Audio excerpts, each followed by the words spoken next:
Sí, ahí te veo Ajá. perfecto. Viste que la magia en la Excelente. iluminación parece fácil, pero no es tan fácil.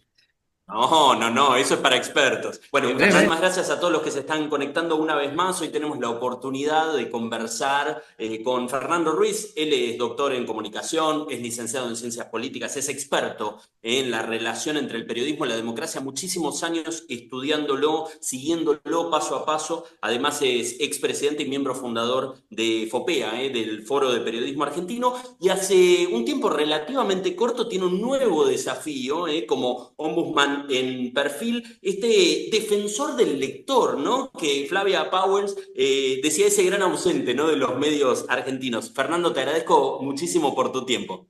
A vos, Roberto. Sí, es una cosa rara la nueva posición, pero es muy linda porque viste que las transformaciones que se están produciendo en los medios hace que todas las posiciones se transformen, que los roles vayan cambiando, que el sentido, para que tengan sentido, tienen que adaptarse, encontrar el nuevo lugar, ¿viste?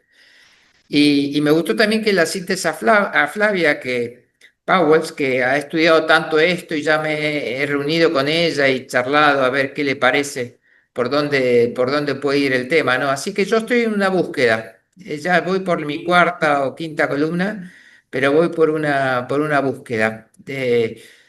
Fíjate que decimos defensor de los lectores, ¿no? Entonces hay usuarios, hay televidentes, hay oyentes. El grupo Perfil tiene un montón de plataformas, así que dejamos lectores de la misma forma que uno menciona que a la pluma que escribe, ¿no? Y nadie escribe con pluma, es decir, es un término antiguo, pero vamos a ver si le damos nuevo sentido.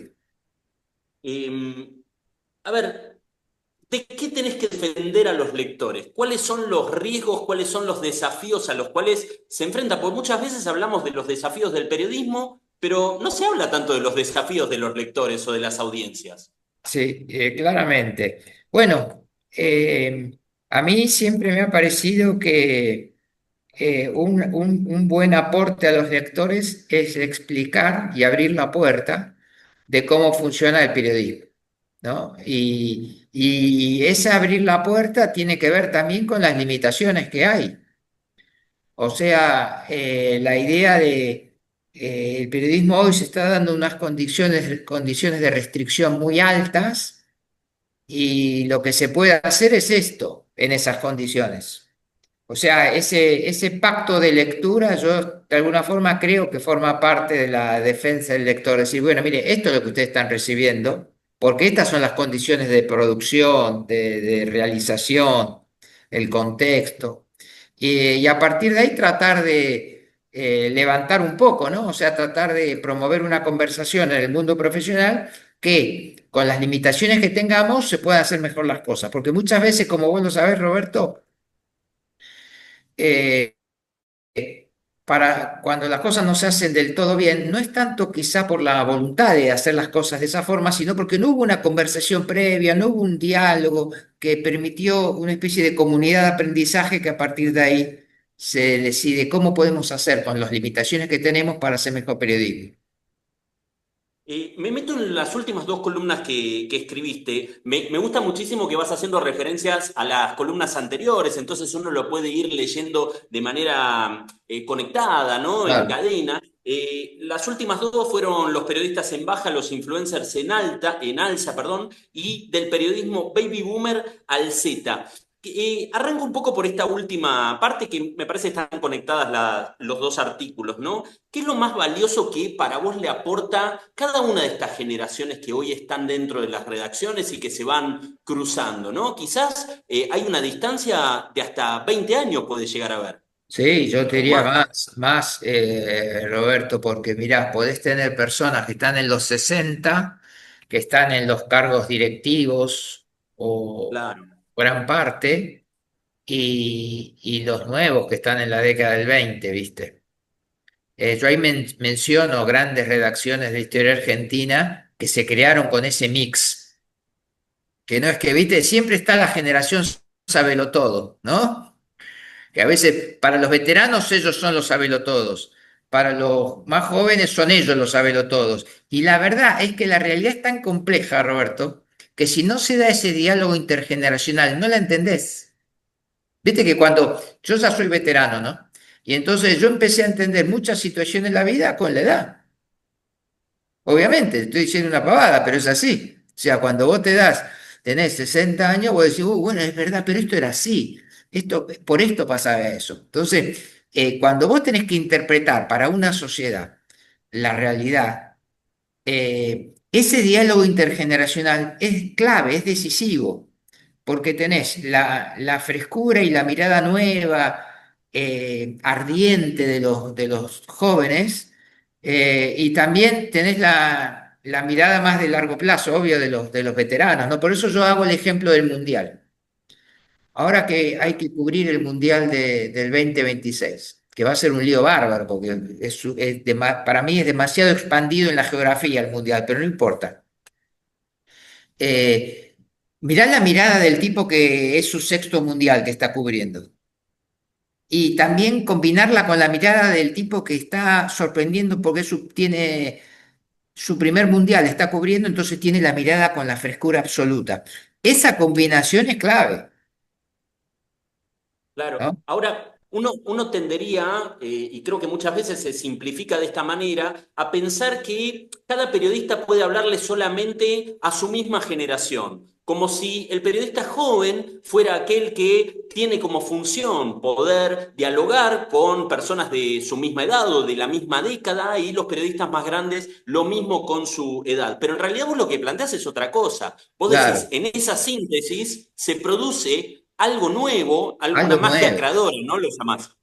Exacto, Roberto. Y yo pienso que eso yo lo veo en la facultad.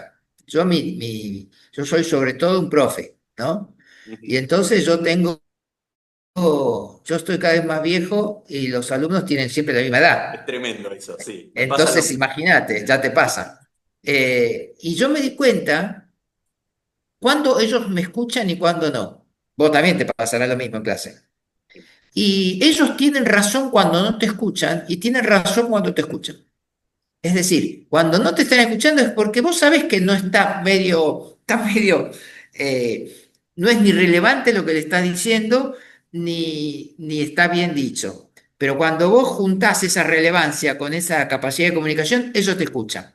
Por lo tanto, no es que una generación no se puede comunicar con la otra. Pero fíjate lo que pasa en la facultad, Roberto, que a vos te debe pasar.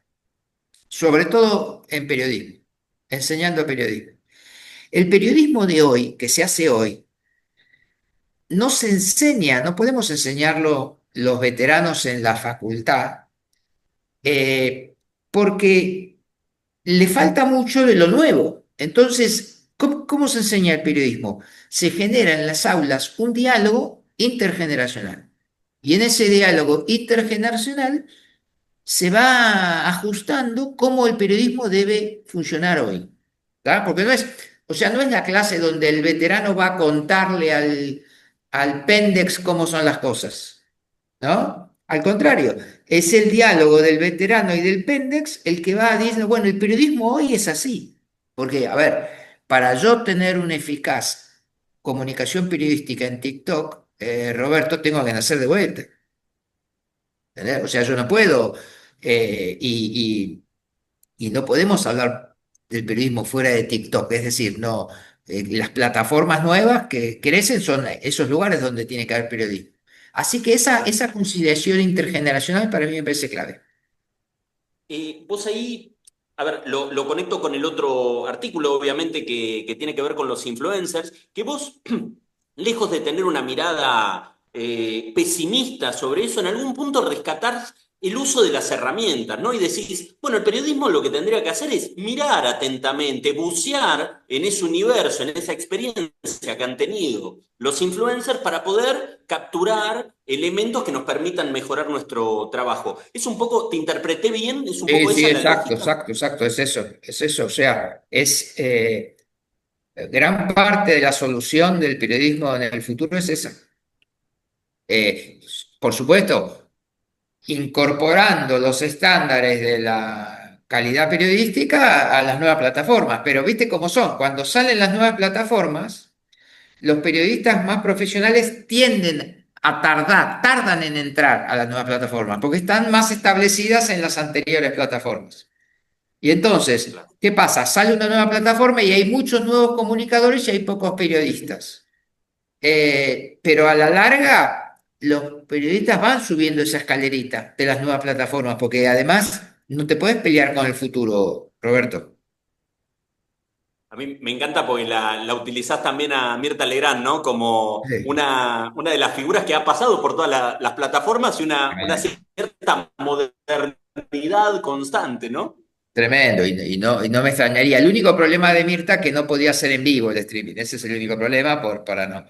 Lo dije con respeto hacia Mirta, ¿no? Pero digo, ese sentido, o sea, ella perfectamente podía estar en el streaming sentados en esa mesa de herradura, ¿viste? Pero te decía, las generaciones están cortadas, perdón, mezcladas.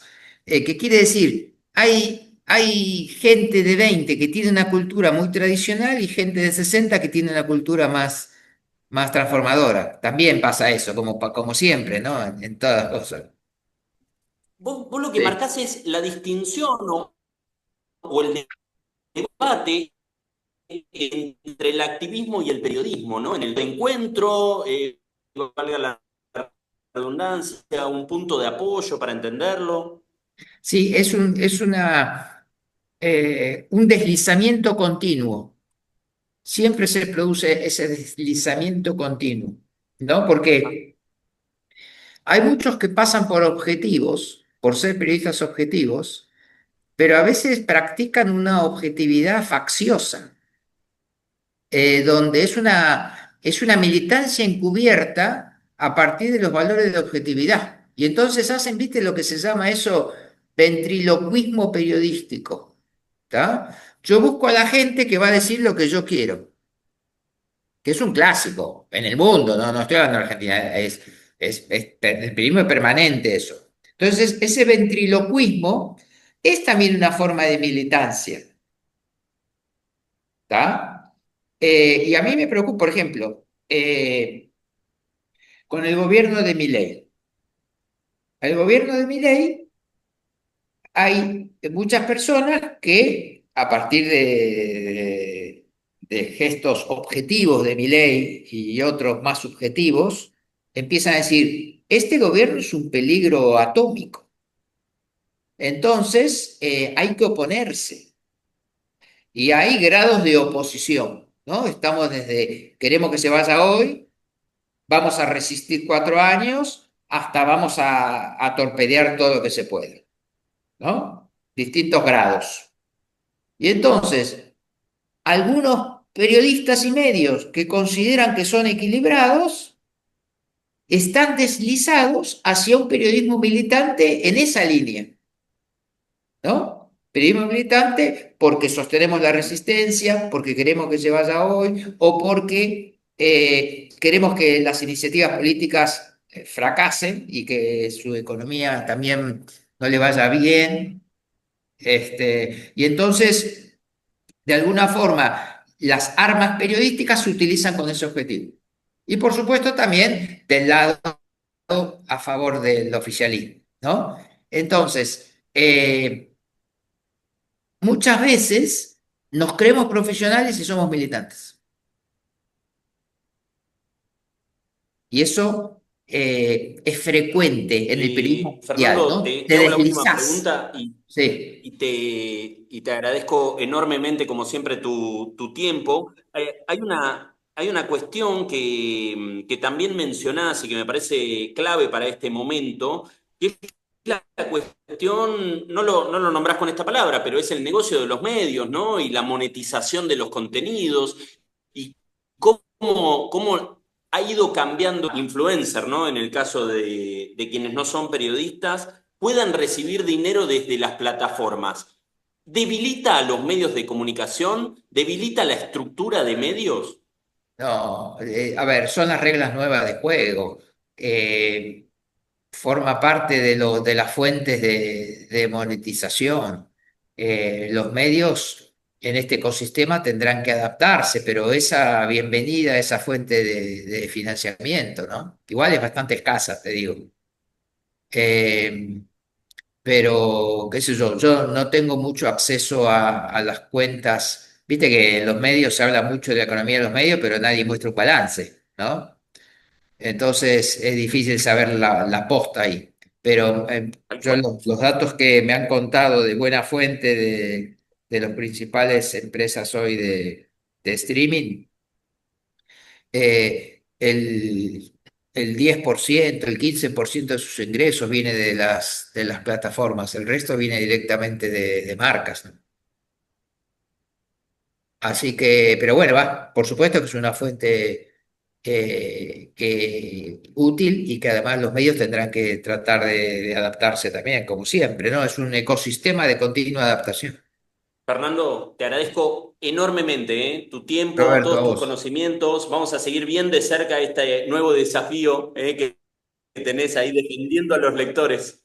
Sí, sí, sí, defendiendo a los lectores de las audiencias o a las audiencias de los lectores. Todavía no tengo claro qué voy a hacer ahí.